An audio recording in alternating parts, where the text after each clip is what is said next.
Hi hello viewers, welcome to movie Thadaka. నమస్తే భయ్య. ఇప్పుడే రాజా సాబ్ సినిమా చూసి వస్తున్నా భయ్య. అబ్బబ్బబ్బబ్బబ్బా, ఏం సినిమా భయ్య.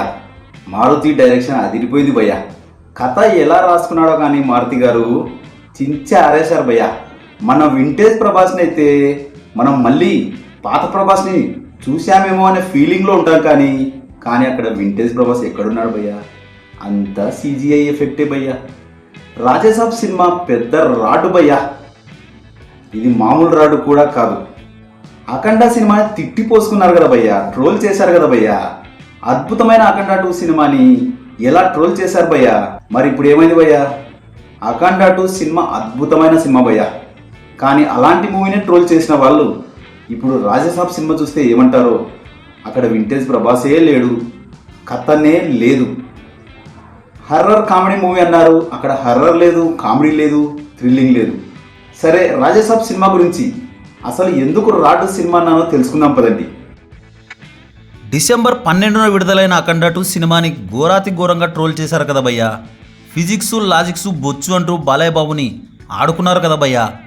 బోయపాటి సీనుని తిట్టిపోసుకున్నారు కదా భయ్యా. అయినా ఏమైంది? అఖండ 2 తాండవం ఇరగదీసింది. సినిమాలో స్టఫ్ ఉండాలే కానీ ఎన్ని ట్రోల్స్ వచ్చినా ఆపలేరు.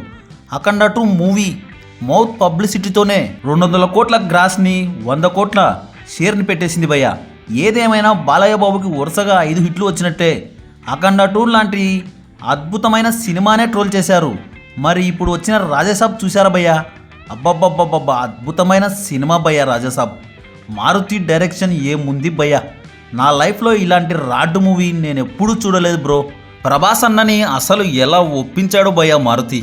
నాకు తెలిసి ప్రభాస్ అన్నని ఏదో హిప్నటైజ్ చేసి ఉంటాడేమో అని డౌట్ కొడుతుంది భయ్య. ప్రభాస్ లాంటి ఇండియన్ టాప్ హీరో ఇలాంటి సినిమాని ఎలా చేస్తాడు?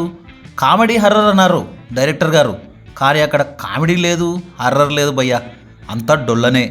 టికెట్లు పెంచి దోపిడీ చేసి ఇలాంటి సినిమాలు జనాలకు చూపిస్తే మిమ్మల్ని ఏమనాలయ్యా? 1000 రూపాయలు బొక్క పెట్టుకోవడం ఏముందన్నయ్యా అక్కడ? మా ప్రభాస్ అన్నని ఎంత మోసం చేశావయ్యా డైరెక్టరు. అసలు ఒక పోస్టర్లో ప్రభాస్ అన్న ముసలి గెటప్లో ఉంటాడు. ఆ సీన్ ఎప్పుడొస్తుందా అని వెయిట్ చేస్తే లాస్ట్కి అయిపోయింది సినిమా. ఇక పోండి అని ఇంటికి పంపిస్తే ఎట్లా సారు? ఆ పోస్టర్లోని ప్రభాస్ అన్న కోసం మళ్ళీ సెకండ్ పార్ట్కి రావాలా అయ్యా? ఫస్ట్ పార్ట్ బాగుంటేనే కదా సారు మేము సెకండ్ పార్ట్కి వచ్చేది. మా ప్రభాస్ అన్నని వింటేజ్ లుక్లో చూద్దామని మేము వస్తే మాకు గ్రాఫిక్స్ ప్రభాస్ని చూపిస్తే ఎట్టా సారు? ఇది ఏమన్నా న్యాయమా అయ్యా? మారుతి సారు ఇంత మోసం చేస్తే ఎట్లా అయ్యా? అసలు మా ప్రభాస్ అన్న మీలాంటి డైరెక్టర్ని నమ్మడమే తప్పయ్యా. సినిమాలో కామెడీ యాడ ఉంది, హర్రర్ యాడ ఉంది? ప్రభాస్ అన్న ఏదో కామెడీ టైమింగ్ని చూపించారు, కానీ ఆ ప్రాసలో ఏం మాట్లాడాడో అర్థం కాలే.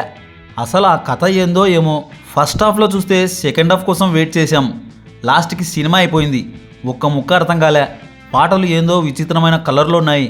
ప్రభాస్ అన్న హెయిర్ స్టైల్ కూడా న్యాచురల్గా లేదు భయ్యా. ప్రభాస్ అన్న స్వాగ్ని వాడుకోలేని డైరెక్టర్ మారుతి గారు. ఈ సినిమా కోసం 450 కోట్లు ఖర్చు పెట్టడం ఏంటి భయ్యా? డబ్బులు ఏమైనా చెట్ల కాస్తున్నాయా ఎట్టేటా? 450 కోట్లు పెట్టామని సినిమాలో ఏముంది ఆడా? నాయనమ్మ నాయనమ్మ అనే పదమే సినిమాల్లో వినపడుతుంటుంది. హీరోయిన్లు గ్లామర్ మాత్రం బాగుందయ్యో. 3 హీరోయిన్లు ఎందుకు వచ్చారో అసలు ఎందుకు పోతారో అర్థం కాదు. అసలు ప్రభాస్ అన్న ఈ సినిమాలో యాక్ట్ చేసినాడా లేక అంతా CGI అయినా అనేది అందరికీ డౌట్ అయ్యా. 3 ఏళ్లకు పైన ఈ సినిమాని తీస్తున్నామంటే ఏందో అనుకుంటే ఆడ ఏం లేకపోయా. కామెడీ లేదు, హర్రర్ లేదు, థ్రిల్లర్ లేదు. పెద్ద రాటు బొమ్మ. ప్రభాస్ అన్నకి ఫ్లాప్ పడినట్లే. ఒకసారి చూసి రావచ్చు అంతే. ఒక బ్లాక్ బస్టర్ అని చెప్పలేం, యావరేజ్ అని కూడా చెప్పలేం. కేవలం ప్రభాస్ సినిమా అన్న స్వాగ్ కోసం చూడాలి అంతే. మొన్న వచ్చిన అఖండ 2 సినిమా బ్రహ్మాండంగా ఉంది భయ్యా. రాజాసాబ్ బదులుగా మళ్ళీ అఖండ సినిమా కూడా మంచిది భయ్యో.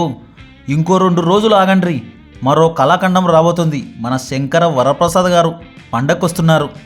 ఇవన్నీ చూసే బదులు మన సంక్రాంతికి చల్లగా ఇంట్లో కూర్చొని OTTలో అఖండ చూడడం మంచిది boss.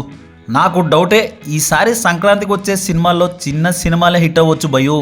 Illusion, mind control, mind game అన్నీ ఉంటాయి రాజాసాబ్లో. అయితే మనం సినిమా చూస్తున్నంతసేపు ఇల్యూజన్లోకి వెళ్ళిపోతాం బాసు.